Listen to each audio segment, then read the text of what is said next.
Hello everyone, this is Rekha Goyal once again in front of you with the poem An Elementary School Classroom in a Slum of Flamingo, Class 12 CBSE, written by Stephen Spander.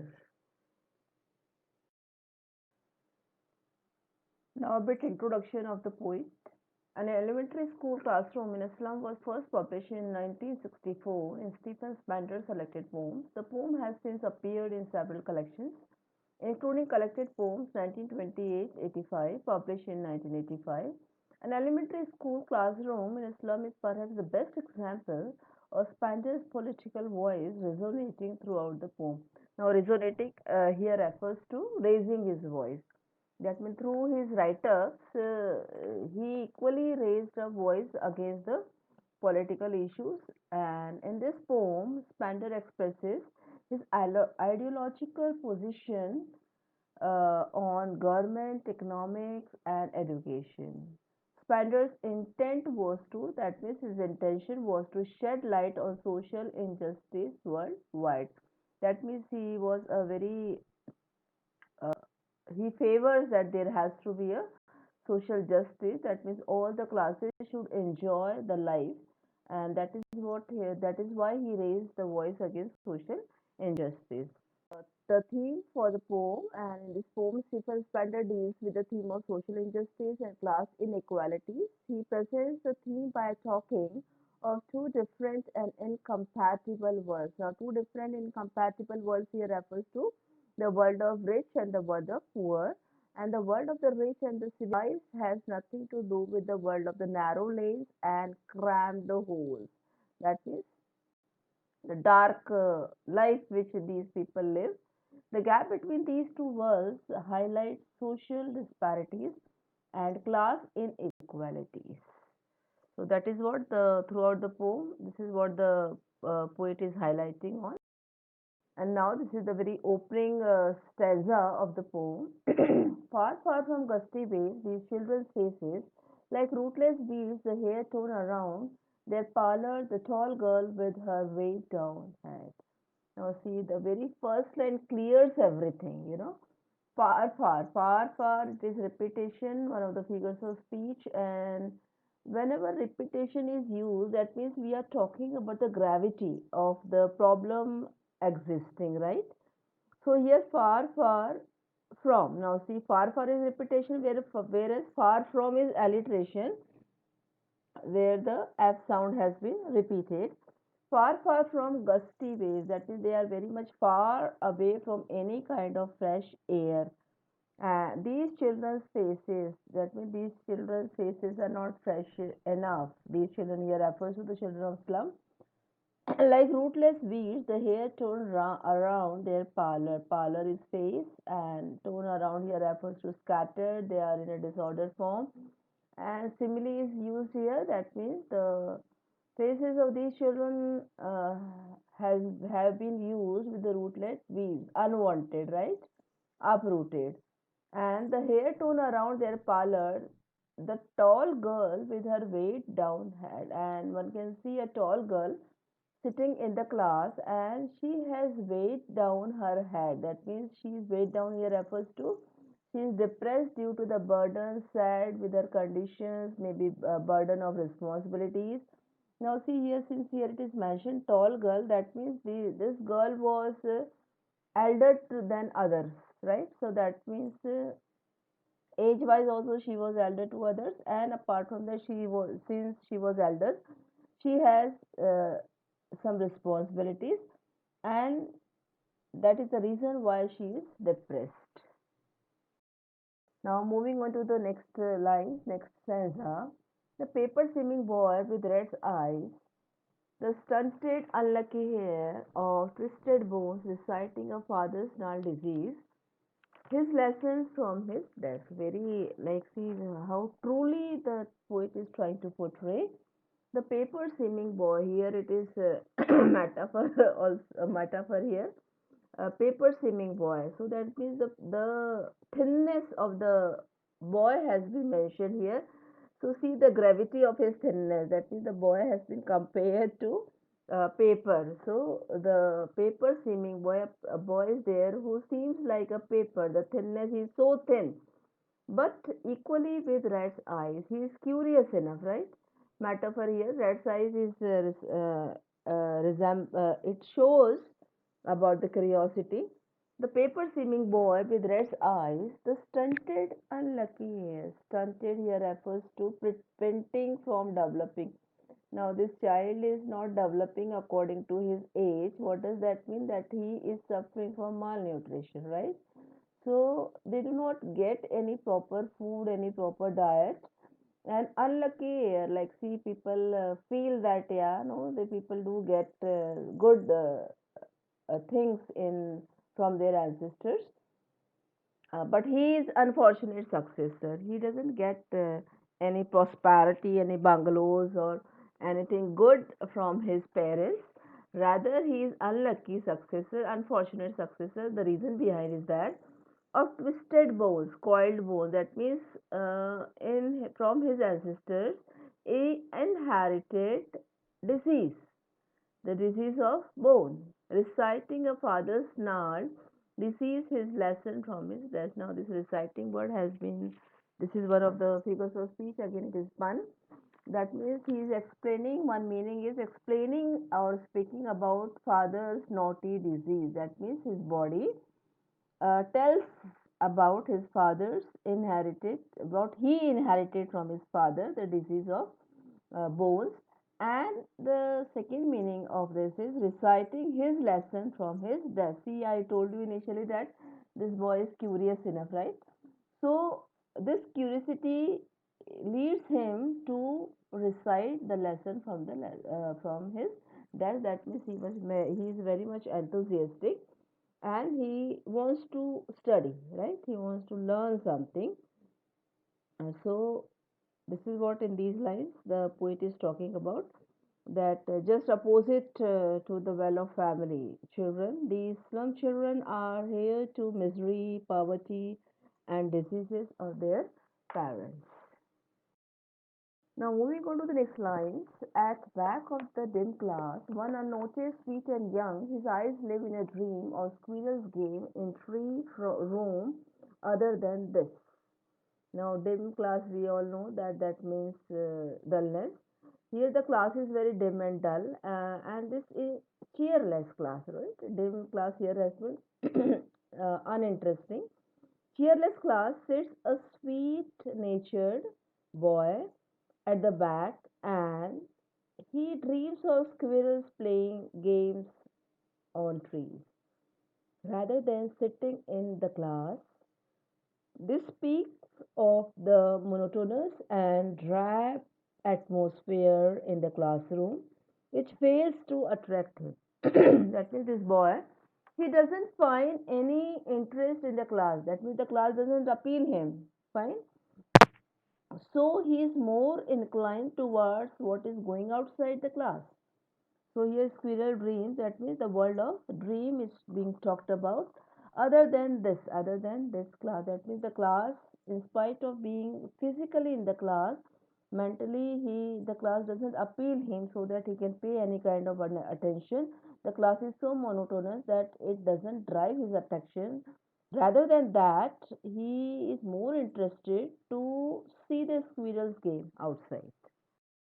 On sour cream walls, donations experts had cloudless at dawn, civilized dome, riding wall cities, belled, flowery, tireless bells. Now here, sour means unpleasant. Cream is the cream color talked about physically. Pun is this, and otherwise it is talked about unhygienic, dull, and racket state. Now the poet talks about the physical condition of the classroom, right? What kind of walls are there and what does it really mean? The walls are dirty and pale and give a rather unpleasant feeling. There is, you don't feel like, no, it's that's what the word has mentioned here. And many donation things are there. Many donation here refers to any help. Some portraits are there. Some pictures have been hung on the wall. so that these can attract these children and they can motivate these children to study. Now here the poet is talking about what all these donations are there. The first thing he talks about Shakespeare's head. Now Shakespeare is the significance of education. So one picture is there which is Shakespeare's head. That means that denotes education.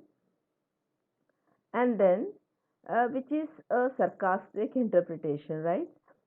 So a picture of cloudless dawn is also hanging, whereas in reality these children do not have any dawn. There is no fresh morning in their life, and their life is uncertain and cloudy. Big domes spreaded in the city, that is one of the pictures, which is just in contrast to the dingy cells, right? And narrow lanes of their locality. So the poet talks about the beautiful nature, and in the last line, the poet talks about the beautiful nature full of flowers, bells, music, greenery, and whatever all those things are there, these are just opposite to the kind of environment these people live. Now moving on to the next, open-handed map avoiding the world is world, and yet for these children, these windows, not this map, their world, where all their futures painted with a fog. Very worth lines are there. Open-handed map. Open-handed map here refers to the map created by Rich. No? So further the poet talks about the maps hanging on the walls of the class. So these maps are the maps created by the conquerors, by the dictators, or these are maps are the desires of Rich. That means this is what they want to achieve in their future. So these maps have no connection with the real life of these slum children. And these windows here refers to the world of slums with narrowness, and the poet says that their world does not have any kind of prosperity. The what it is being shown over there, that it is far off from the reality. And he says that and these windows and not the map of Rich is their world, right? These window where they live a very mm, dark, uncertain life, that is what their world is. And this, the winds of Rich is not their world, where all their futures painted with a fog. That means these maps have no reality. Rather, these children's future is painted with fog. That means the fog of uncertainty, darkness, hunger, and poverty. Now moving on to the next, a narrow street sealed in with a lit sky, far, far from rivers, capes, and stars of world. Now here the poet talks about a narrow street sealed, shut, locked, blocked, is an obstacle you can say. So the world of these children is unappealing. Neither the land nor the sky is beautiful for them, right? So they see a narrow street sealed in with a lit sky. See, you know that the slum area is always at the outskirts of cities where industries and factories are built up, and one can see the smoke coming out from the factories and the industries. The whole sky is covered with this gray, dark gray, or at times even black also sky. So these children hardly see the real color of the sky. Find a lead sky that is spun over here that talks about the dark future of the kids limitation, and it also talks about the air pollution, right? Far from rivers, caves, and stars over. Stars over here, it's a metaphor for education. They are far off from openness, far off from adventures, far off from education. Fine, rivers and caves, and of course, education they are far off from. To achieve the reality of life is beyond their reach. So they are destined to live in the narrow streets closed in by the grey sky, by the smoky sky. Here, the poet also talks about air pollution. So, to the next, surely Shakespeare is wicked, the map a bad example with ships and sun and love tempting them to steal. for lives that slyly turn in their cramped holes from fog to endless night. Very like so true picture the poet has portrayed. Surely Shakespeare alliteration is here since as sound has been consonant sound has been repeated here. Surely Shakespeare is wicked, as I told you that Shakespeare denotes education. So the picture of Shakespeare is wicked, it is evil, it doesn't justify. There is no connection of education with these children, right? It is only namesake. Shakespeare, who is a synonym of education, is said to be evil, is said to be wicked, is said to be bad, as education does not exist. So it is meaningless, right? The picture doesn't motivate them at all.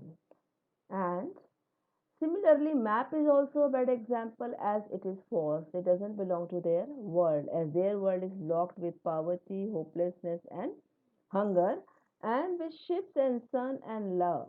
So here ships refers to adventure, sun refers to brightness, and love is a feeling, emotion, empathy, we can call it.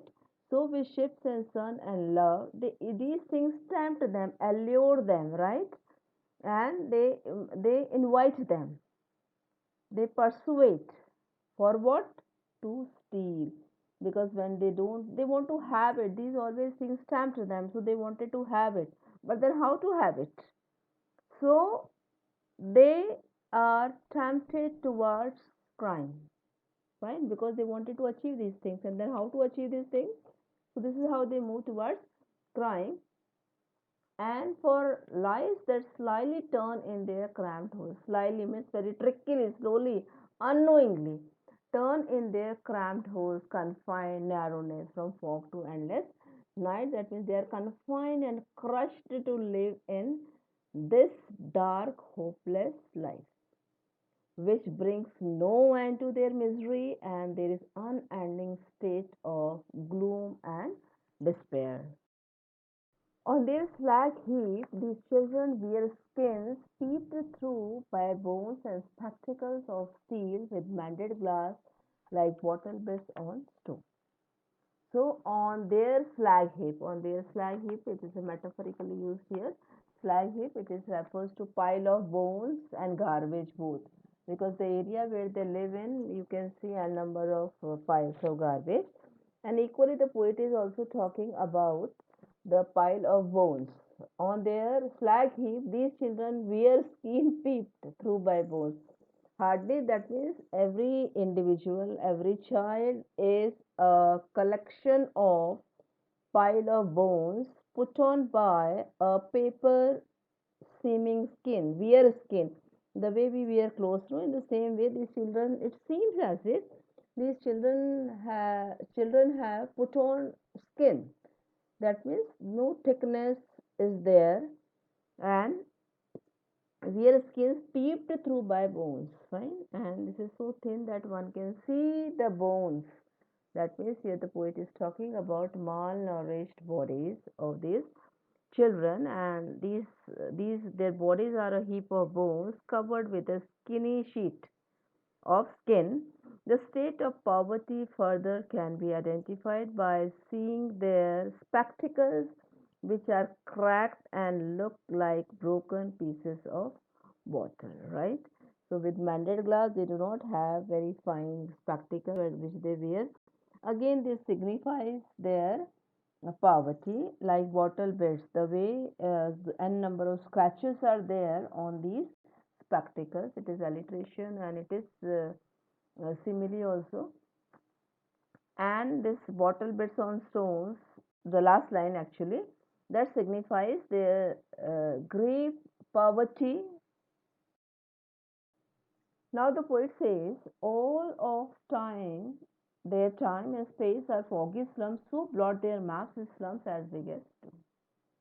So the poet says that all their time and space is spent in this darkness.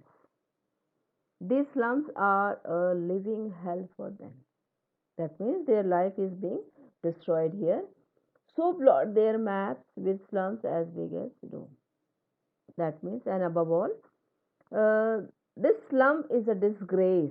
it is a stain, it is a blot, it is a blemish on the map of these rich, so-called civilized world of rich and the great conquerors. Fine, see how like the parents of these children, they equally give their time, their hard work to make these people rich, and then against that, no doubt they must be getting salary also, money also, but then these rich always have a responsibility and should have will. That is very much important to change a new dawn for these children. Now the next one, unless governor, inspector, visitor, this map becomes their window, and these windows that shut upon their life like catacombs. Now the poet is, this is the concluding stanza, where the poet is very much hopeful and urges the people. He is urging the people, those who are handling the system, like governor, inspector, visitors, or we can call the rich society, and he says that they must bridge this gap by taking initiation. They need to take initiation. They should have a will to change the life of these people. At least they can provide them the facilities, right? So that these children can also grow according to their will, and then this map becomes their window.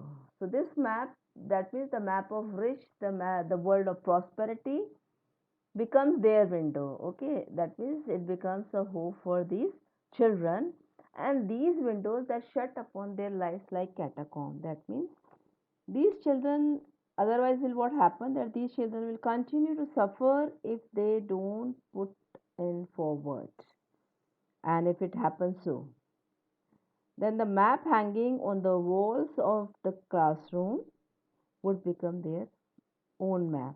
Fine, it will give a hope and a new dawn to these children for the beautiful and the charming world outside. And these windows, which are blocked and confined, all their hopes and dreams, like a catacomb, must be broken.